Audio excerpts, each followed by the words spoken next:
I am the legitimate daughter afflicted with severe anxiety. If I do not release my pent-up emotions in a timely manner, I may erupt uncontrollably. On the very day I returned home, the false daughter mocked me at the dining table, and without a moment's hesitation, I overturned the table. My brother attempted to restrain me, but I forcefully kicked him aside. With my parents shielding her, I unleashed my wrath indiscriminately. A few days ago, my biological parents came to visit, accompanied by my older brother, Shin Xingyan, and their adopted daughter, Shin Shudang. Confused, I pointed at the girl, who was of similar age to me, and inquired, "If I am your daughter, then who is she?" My biological parents appeared troubled. Although Chutang is not related to us by blood, after more than a decade of companionship, we have long regarded her as part of the family. Can you please get along with her in the future? Shin Chutang, feeble and delicate, leaned against my brother, her eyes glistening with tears. "Sister, please don't dislike me. I simply cannot bear to be away from Dad, Mom, and my brother." Ugh, what a show. I suppressed the turmoil within me and replied, "Then let's go." While these parents may exhibit a certain saintliness, they are at least cultured and affluent, which is certainly preferable to remaining in the care of my adoptive parents. Leaving my original home would lessen the stimuli I endure in daily life, which would be beneficial for my condition. I suffer from severe anxiety disorder. If the accumulated stimuli become overwhelming and I cannot vent them in time, I risk losing control and descending into madness, a madness potent enough to rival the strength of 8 horses. To manage my condition, I keep my emotions well concealed. As our family of 5 dined in the opulent mansion, Shin Chutang animatedly engaged in conversation, serving food to our parents and acting coy. She deliberately recounted childhood anecdotes, leaving me no opportunity to speak. Noticing my silence as I quietly ate, she grew more smug, subtly provoking me. "Aya, why are you only focused on your own meal? Don't you care to serve Dad and Mom? Look at you, not saying a word. Is it that you dislike this home? Our parents work so hard outside. You cannot come home and give them the cold shoulder." Finally, Mom and Dad turned their attention to me, who had remained silent throughout. Hearing Shin Chutang's words, Shin Xingyan frowned. "Daya, are you unhappy that Dad and Mom have Chutang with us? Are you throwing a tantrum on purpose?" I looked up at Shin Xingyan in disbelief. "Is he unwell?" "No, the one who is unwell is me." I forced a smile, repressing my emotions. "You are overthinking it. A non-blood relative is merely staying in my home. It is not worth my anger." Upon hearing this, Shin Chutang burst into tears, clutching her heart as if she were struggling to breathe. "I must have upset my sister. It's all my fault." Dad and Mom hurried to console Shin Chutang. "Tang, you have done nothing wrong." I set my bowl down and leaned back against the leather chair, casting a sidelong glance at this scene, my agitation growing. I was simply trying to enjoy a quiet meal, yet they were intent on provoking me. Shin Chutang was not at fault. Was I the one in the wrong? While Mom soothed Shin Chutang, she turned to me, urging, "Yeah, please don't speak ill of your sister." When Shin Chutang saw someone defending her, she pretended to leave. "Dad." "Mom, I'm so sorry. I must be a burden to my sister." Dad quickly insisted that I apologize to Shin Chutang. My head throbbed with confusion, and I suddenly stood up. With a loud crash, I knocked over the bowl beside me. Grasping the shards in my hand, I felt the blood flow, attempting to use the pain to suppress my agitation. They all turned to look at me, and for a moment, the only sound was the dripping of my blood onto the floor. My parents were horrified, and Shin Xingyan rushed over to take the shards from my hand. Before he could touch me, I screamed and pushed him away. Shin Xingyan fell onto the table, sending food scattering everywhere. "Ah, Why? Why must you all provoke me?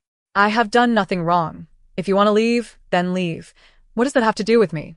You deliberately speak these ambiguous words to manipulate Dad and my brother, don't you? You just want to drive me away. Fine, I will do as you wish. I will leave right now." As I spoke, I began throwing nearby objects to the ground, the expensive items mingling with my blood, shattering into a mess.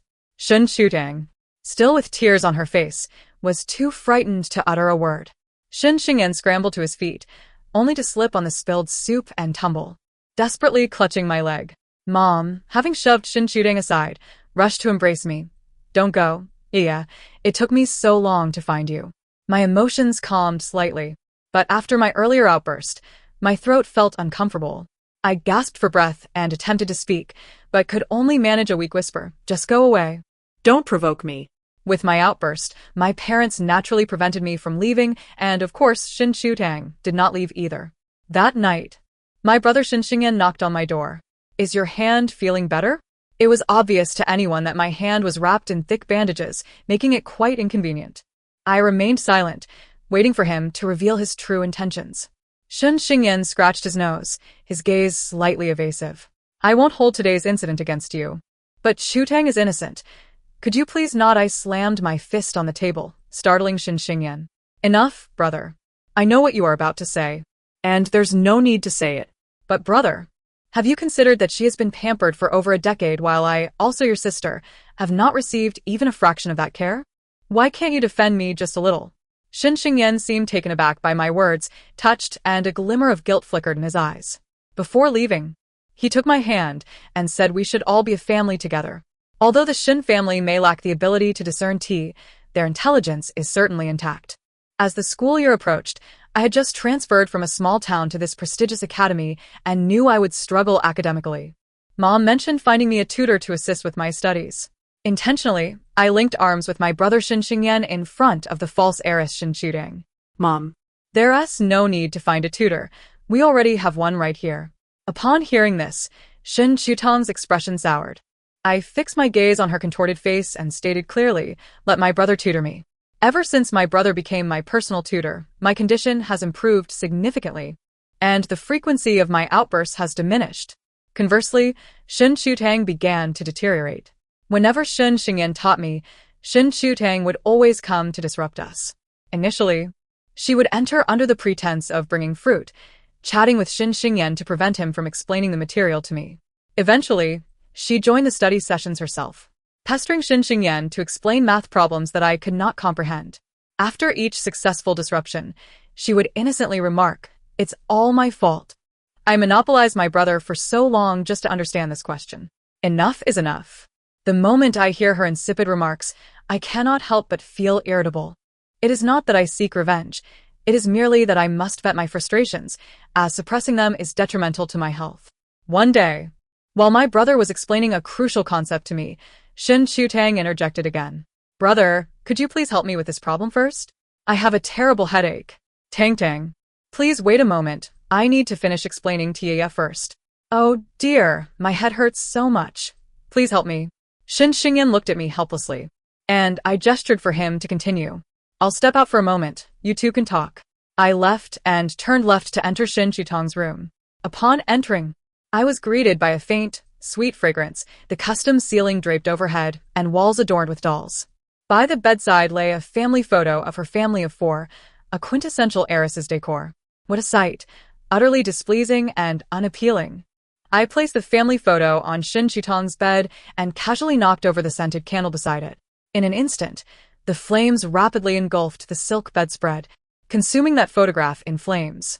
Though the fire was quickly extinguished, it was sufficient to ensure that Shin Shutang could no longer stay comfortably in that room. I feigned a state of panic as I gazed at my brother, who, predictably, could not bring himself to chastise me. However, Shin Shutang could hardly swallow her indignation, and she threatened to strike me. I sought refuge behind Shin Xingyan, offering a meek apology. I'm truly sorry, sister. It was not my intention. Sister, is it only by hitting me that you can find relief? My brother stared at Shin Shutang in astonishment at her unseemly display. Tang, even if Yaya is at fault, how can you resort to violence? Shin Shutang's face shifted through a spectrum of colors, her intelligence not lost on her as she realized she had lost her composure. Now was not the moment for outbursts. It was only when our parents returned home in the evening that Shin Shutang began to enumerate my alleged transgressions. She suddenly dropped to her knees, confessing her wrongs to our parents. Surely my presence has made Yaya uncomfortable, prompting her to act so drastically. It is also my fault for not properly guiding her. Arson is unacceptable. If anything happens, she should direct her grievances toward me. I would feel utterly guilty if my actions caused harm to father or mother. Looking at Shin Shutang's pitiful demeanor, I almost believed her. Yet, it was merely an act of sympathy. Who could not feign such? I too knelt down. Due to prolonged malnutrition, my frame appeared even frilier and more wretched than Shin Shutang's. Mom and Dad, I truly did not mean it. I was merely curious about what that candle was. Wanting to take a closer look. I have never seen anything so exquisite in my life. It is truly beautiful and fragrant. I accidentally burned myself and, unable to hold it steady, dropped the candle onto the bed. I will let my room be for sister to sleep in. I owe her that much. As I spoke, I raised my hand to show them my palm, which was reddened as if burned by the candle. Of course, it was a ruse. I had pinched my hand when Shin Chutang knelt. Shin Chutang could no longer contain herself. You're lying. Why were you even in my room? I strained to muster tears, but could only gaze at her with an expression of guilt and innocence. Indeed, the art of manipulation was a talent of its own. Shin Chutang's ability to shed tears in that moment was worthy of analysis. Yet, upon hearing my words, even if I were at fault, I was absolved. Moreover, what did I owe Shin Chutang? That room was rightfully mine. After all, I had endured far greater hardships than she over the years. My father's authoritative voice resonated. Yaya is the daughter of this family. Which room is off limits to her? Clearly unaccustomed to such stern words, Shin Chutang trembled slightly, daunted into silence. At that moment, I felt a surge of relief, as if all my pent-up frustrations were released. Ever since Shin Chutang had been scolded by our father, her status within the household had diminished considerably. The butler began to favor me, showing palpable disregard for Shin Chutang. She, too, recognized that the tide of events had begun to slip from her grasp. In an effort to rectify her standing, Shin Chutang resolved to perform a piece at our mother's birthday banquet. Consequently, she practiced the piano late into the night every day. During dinner, she treated me with utmost caution, relinquishing the seat closest to our parents for me. I picked at my food, and she did not dare to reach for the dishes, her timid demeanor evoking pity, and gradually our parents restored their initial affection for her. On the day of the birthday banquet, Shin Chutang, resplendent in her gown, confidently conversed with the socialites. Meanwhile, I stood out as a stranger, unable to engage in their polished small talk, and even lacking the ability to walk in high heels. They regarded me as a figure of ridicule. The refinement cultivated by wealth and quality is simply unmatched by a country girl. Their scorn pierced my heart, driving me to the brink of madness. At that moment, Shin Chutang graced the stage, performing a melodious piano piece that elicited thunderous applause from the audience. She lifted her chin, casting a derisive glance my way, her expression replete with mockery. Our mother ascended the stage to clasp Shin Chutang's hand, tears glistening in her eyes. Tangdang has practiced tirelessly for this piece, playing until midnight, her fingers sore and barely able to move. She then affectionately stroked Shin Chutang's hair, proclaiming, "Darling, this is the best gift I could have received today. You will always be my good child." I could not help but smirk inwardly. Indeed, regardless of Shin Chutang's sincerity in her gift, it was certainly preferable to my own lack of preparation. Witnessing Shin Chutang and our mother share such a heartfelt moment, I turned to leave. Just then, Shin Xingyan arrived, unceremoniously taking my hand and pulling me onto the stage before I could react. He then presented a delicate brocade box to our mother. Inside lay a necklace, adorned with sapphires fashioned into the shapes of stars and moons, radiating dazzling brilliance under the spotlight. I gazed at my brother in astonishment. Was this not the necklace I had sketched in my room's drawer? How had it come into his possession? Shin Xingyan placed the necklace around our mother's neck and spoke earnestly. "Mother, this is a necklace designed by Yaya herself. I hurriedly found someone to craft it, and at last, I present it to you today." In truth, I had not neglected to prepare a gift for our mother's birthday. However, after completing the sketch, I had been unable to afford the costly materials. I had thought our mother, who lacked for extravagant adornments, would not miss it. Unbeknownst to me, my brother had taken it upon himself to fulfill my wish during his time away. Our mother, admiring the necklace, looked at me with pride, exclaiming, "My daughter is truly talented. Yaya, I adore this necklace." She then embraced me tightly, inhaling the unique, warm, and calming fragrance that enveloped her. I felt an overwhelming sense of happiness and contentment. Surrounded by my biological parents and a brother who understood my innermost thoughts, I felt profoundly grateful. I immersed myself in this bliss, perceiving Shin Chutang merely as a small girl harboring animosity towards me out of fear and jealousy. I resolved silently to tolerate this malice for the sake of my parents and brother. Little did I realize that some individuals are utterly unworthy of even a modicum of kindness. After the banquet concluded, I had consumed some wine, and my head swam with dizziness, prompting me to seek solace in the garden. Near the fountain, I hazily overheard Shin Chitang's voice. She seemed to be on a call, her tone laced with fury. Why did you let her return? She has nearly taken everything from me, do you understand? Is she insane? Yes. She must be deranged, otherwise. Why would she target me? From the implications of her words, it seemed she was discussing me. As I approached to discern her words more clearly, the person on the other end evidently assuaged her concerns. Shin Chutang's expression morphed from rage to satisfaction, then to a sinister glee. Her voice dripped with barely contained excitement. Tell me, does a mentally unstable lunatic deserve to be the heiress of the Shin family? I stepped forward and snatched the phone from her grasp, hearing our adoptive mother's voice on the other end. Tang Dang, rest assured, Mother will always ensure you are well provided for. In that instant, it felt as if all the pieces of the puzzle fell into place. My adoptive mother had covertly made such calls when I was very young, speaking in a tone of tenderness I had never heard before. Each time I heard her gentle voice, I would tremble uncontrollably, for after she hung up, she would invariably come to scold me. She would even tear apart my homework and books after ending the call. I could not fathom her behavior. While other parents aspired for their children to excel, why did mine repeatedly undermine my education? My mind flooded with memories of presenting awards to her, only to be met with her cold derision. I clutched my head and crouched down, screaming. Shin Chutang had departed from my side without my notice, yet the mockery she left in her wake rang clearly in my ears. How easily you've been driven mad. How utterly uninteresting. After the birthday banquet, I sought out my mother for a conversation, sharing tales from my childhood. I recounted to her the cruelty of my adoptive mother, who subjected me to daily insults and beatings, revealing the scars upon my body. My mother tenderly traced my scars, her heart aching. Yeah, it is all my fault for losing you, allowing you to endure such suffering. I nestled my arm around her, leaning against her shoulder. Mother, do you think it's possible that Shin Chutang's mother deliberately switched us, just so her daughter could lead a better life? Yeah, you are overthinking. This was all a tragic accident, caused by that careless nurse. My mother gently stroked my hair, gazing at me as if I were a fanciful child. But my adoptive mother frequently called someone when I was very young. That someone must have been Shin Chutang. My mother seemed to find humor in my words, her tone laced with amusement. My dear daughter, you are simply adorable. Tang Dang has not even met her biological parents to be with our family. How could she possibly have called you when you were so young? I speak the truth. She would strike me after those calls. My mother's laughter faded, her demeanor turning serious. Yeah, Tang Dang is a child I have watched grow since her infancy. I can assure you she has never met her biological parents.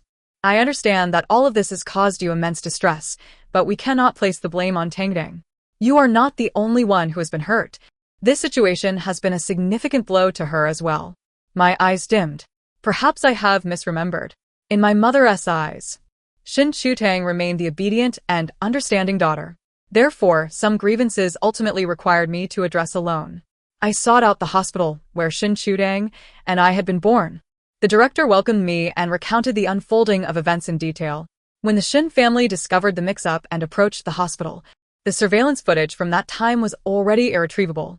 The nurse responsible in the ward vehemently denied any error, claiming she had done no wrong. The hospital believed she was shirking responsibility and ultimately dismissed her.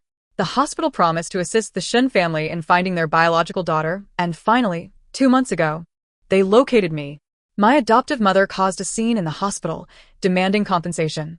The hospital paid out twice, yet the Shin family did not claim it, leaving the entire sum in my adoptive mother's possession. The director sighed softly. In truth, that money should have been compensated by the nurse and the hospital together. But given the nurse's tragic background, we ultimately opted for humanitarian grounds and merely dismissed her. I found the situation suspicious. It seemed the nurse was being scapegoated. So I requested her contact information from the director. The nurse lived in an old, dilapidated building, the walls faded and gray, with garbage piled in the corners. She invited me into her living room, which bore a faint scent of age. The nurse smiled awkwardly at me. My father has been bedridden for quite some time. However, upon learning the purpose of my visit, her friendly demeanor vanished, and she urged me to leave, repeating, I know nothing. At that moment, I sensed there was more to the story. As she pushed me away, I tentatively asked, "How much did Li Hongmei pay you?" "I'll offer you double." The nurse paused at the mention of my adoptive mother's name. I knew I had struck a chord. I recounted the entirety of my experiences, including how I had been driven to severe anxiety by my adoptive mother's mistreatment. The nurse finally broke down in tears, covering her face. "I'm so sorry. I truly had no choice. She promised me 20,000 yuan, and I just lost my job and need to care for my father's illness." I felt utterly trapped. But I assure you, I did not switch the children. Mrs. Shun is a very kind and amicable person. I remember her well. There was a man who always lurked outside the ward. He must have been the one who switched you. No one believed me, though. I scoured my phone for a photo of my adoptive father, the man who frequently drank and abused me, whom I despised. The nurse stared at the photo for a long time, and as if a light had gone off, she exclaimed, "That's him." I patted her back. "You're being foolish. They are in cahoots.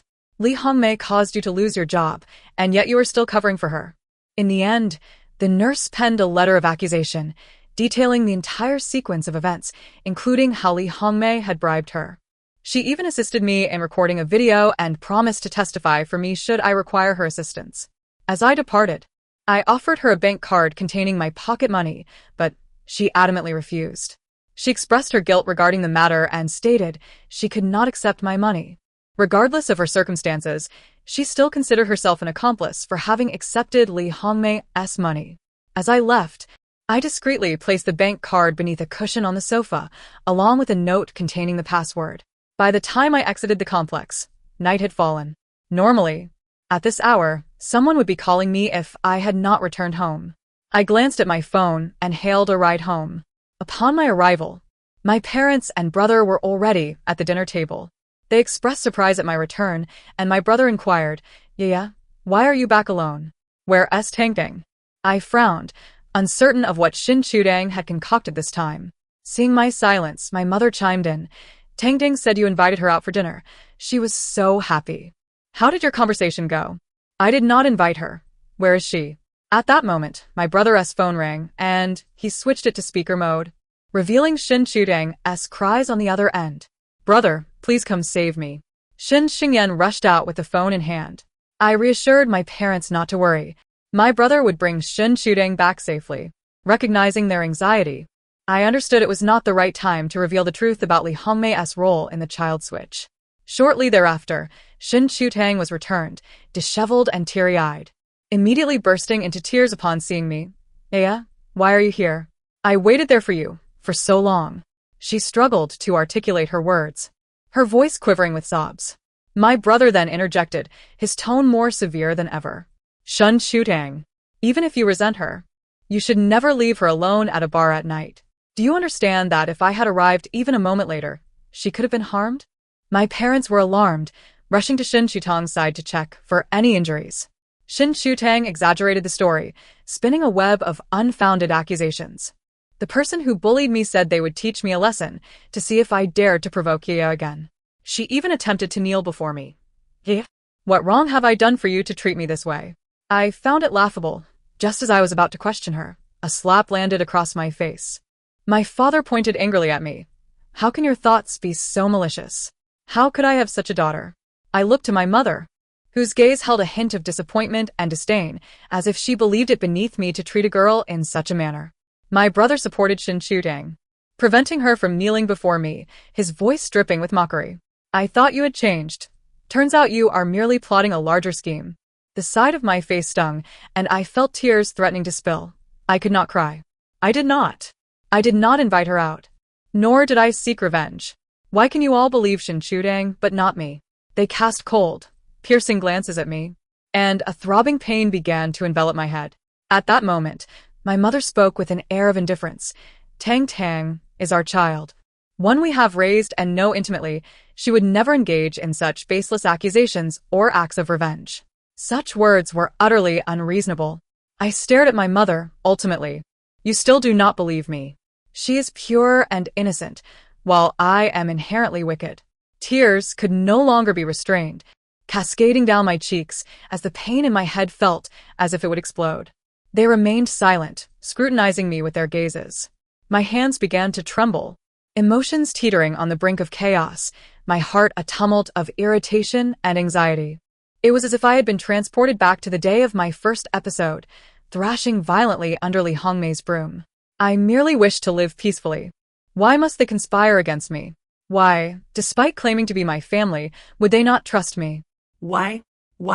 The emotions I had suppressed for so long finally shattered. I seized Shin Chudang by the collar, moving with such speed that they had little time to react. Gripping her tightly, I shouted at them, "It is she and her mother who have tormented me all along. Who among you has truly understood the life I have endured over these years?" I ponder daily. Why do my parents treat me this way? Now I comprehend. They do so intentionally, for the sake of her biological daughter, to ensure she can live a good life at the expense of my flesh and blood. Yet Shin Chudang, even under these circumstances, does not relent. She denies me peace, obstructs my learning, striving to drive me to madness for her own comfort. I thrust my face close to Shin Chutang's, my grip on her collar tightening to the point of whiteness as I declared, "Shin Chudang, you shall never find solace in this lifetime." Upon hearing my words, she smirked momentarily before swiftly changing her expression, attempting to pry my hand away, gasping for breath. Enough.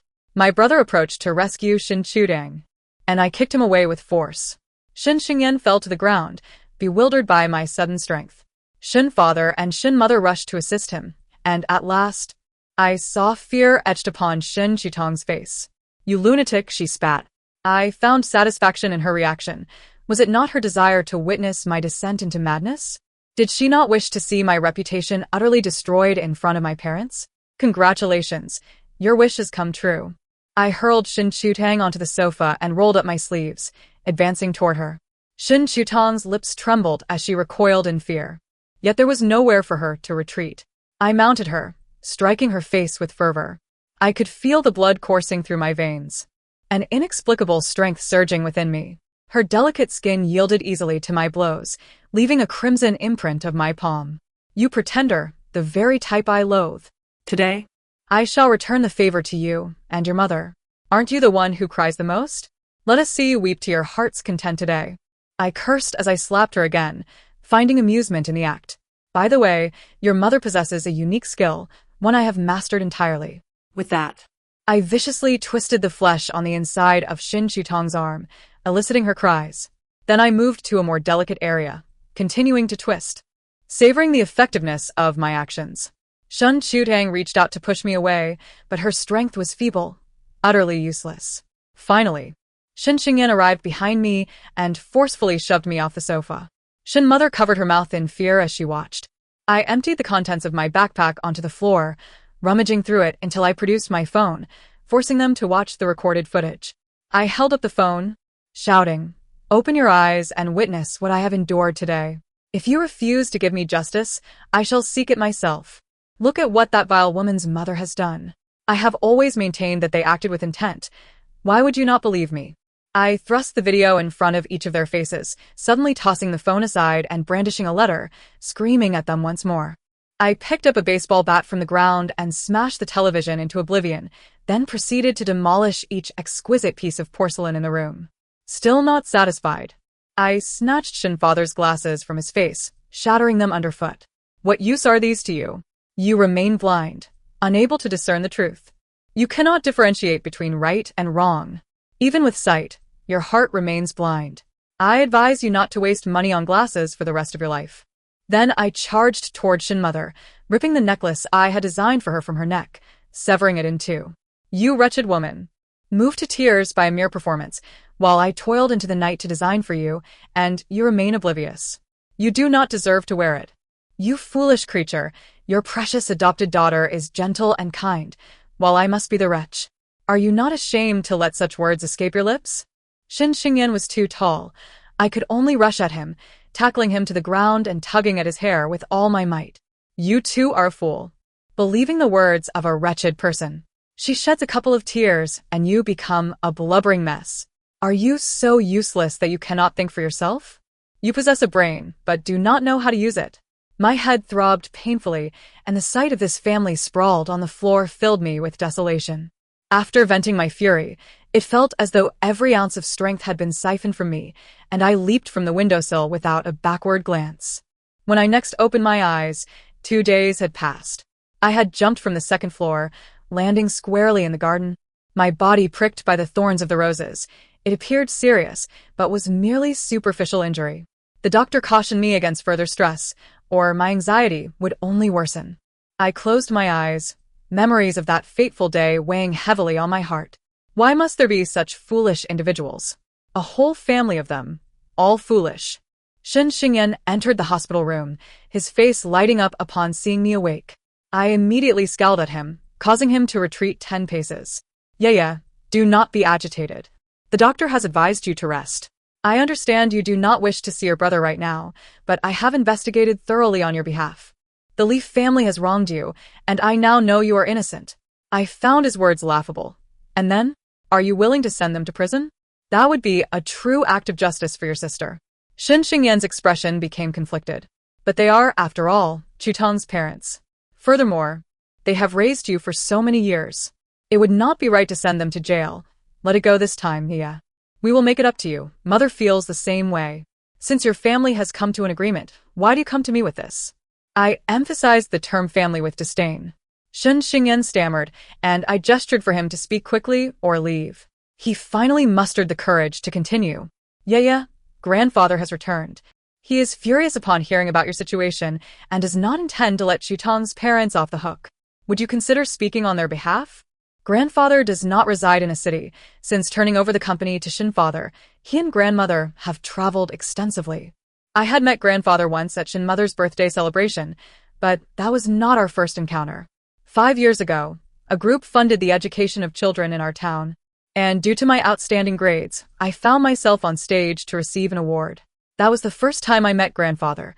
He was serious, yet not harsh, personally ruffling my hair and praising my ambition. On the evening the funding ended, I returned home to be beaten, running to the riverside to cry. Grandfather and a young man happened to be walking by and, upon learning the situation, he offered me words of encouragement. The young man was the son of the group's lawyer, who had come along to learn some tax knowledge. He also made great efforts to make me smile. As they were leaving, I asked if we would see each other again, and grandfather, with feigned solemnity, replied, "Do not worry, little girl. If fate allows, we shall meet again."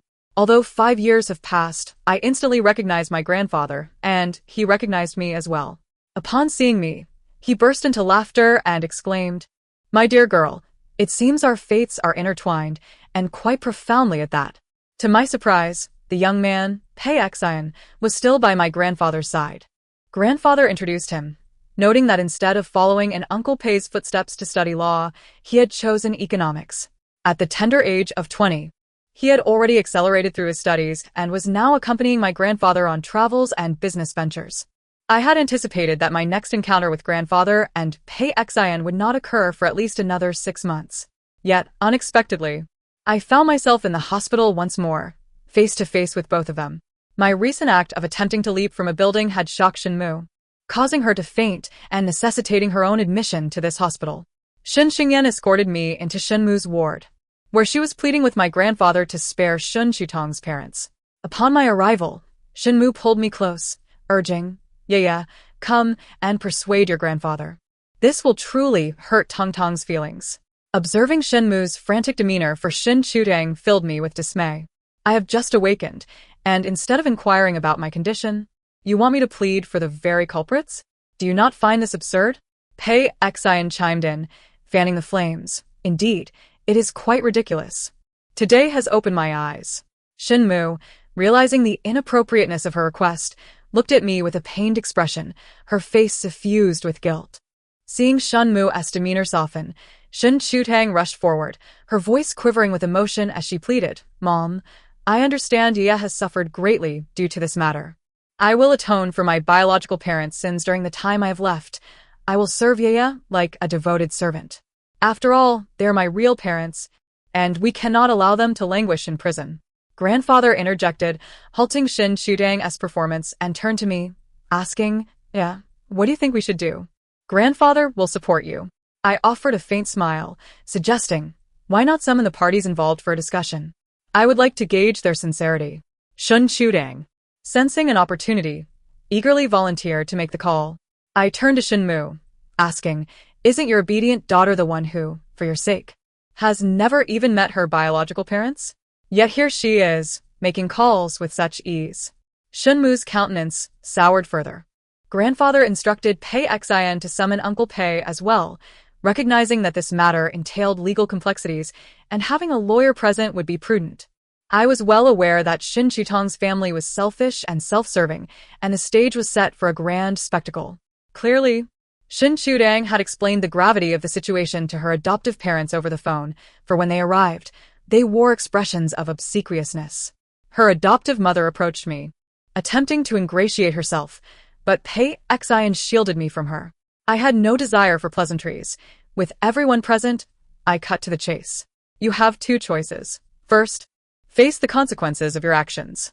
You have committed the crimes of baby swapping, child abuse, and extortion against the hospital, which collectively could land you in prison for over a decade. Second, take your biological daughter and disappear far away, never to reappear in my life or that of my family. What did you say? Shin Chutong's voice turned sharp and piercing with anger. Her adoptive parents, clearly terrified by the prospect of prison, trembled under the authoritative presence of my grandfather, who sat resolutely. They hesitated, wanting to take Shin Chutang away. She forcefully broke free from their grasp, declaring impossible. I grew up in the Shin family. How could I leave? Then, turning to her adoptive mother, she pleaded, "Mom and Dad, you were wrong this time. I will find a lawyer to defend you, to lessen your sentence. You cannot trade my future for yours." Her adoptive father shoved her mother aside, erupting in anger. "This is all your ill-conceived idea. You insisted on raising her in a wealthy household and suggested we swap children. And look what we've ended up with, a thankless wretch." The adoptive mother crawled over to Shin Chudang, pleading, "Tangdang, come with me. I have saved some money over the years. We can live well, as a family." Shin Chutang was clearly reluctant, and her adoptive mother completely broke down. "If you hadn't coerced me into torturing that wretched girl and had instead raised her properly, we wouldn't be in this predicament. You only seem satisfied when she is driven to madness. Now what do we do?" This statement carried significant weight, and I watched as Shin Chudang, as parents, who had once held her in such trust, along with Shin Xingyan, suddenly turned pale and cold. Some truths, no matter how deeply I express them, are only believed when laid bare before their eyes. Ultimately, Shin Chutang was unwilling to sever her ties with the Shin family. Yet I knew it was no longer possible for the Shin family to accept her. Her adoptive parents were summoned to court, and with the nurse's accusations alongside the surveillance footage from that day as corroborating evidence, Uncle Pei assured me that their imprisonment was a foregone conclusion. My grandparents took me away from the Shin family, and we traveled together, exploring various places.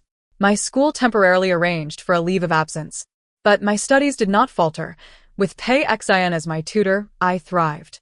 I had not suffered an episode in a long while, and the doctor assured me that if I continued to adhere to my medication regimen, I would be cured within 2 years. I occasionally sent messages to Shunmu and Shin Chudang as father, sharing updates about my grandfather, but I remained tight-lipped about my own circumstances, even when they inquired.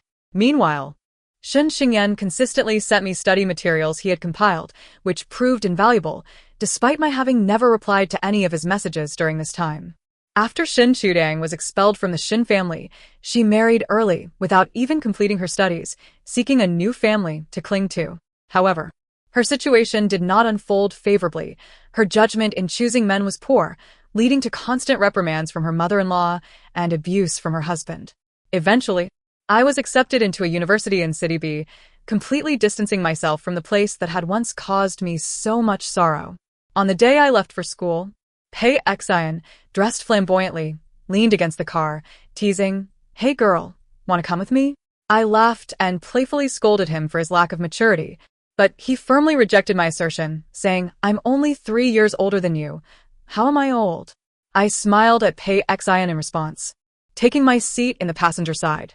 As the car drove toward the campus that had inspired countless dreams, my long-awaited journey in life finally began to unfold quietly. The end. Thank you for listening. We shall meet again in the next story.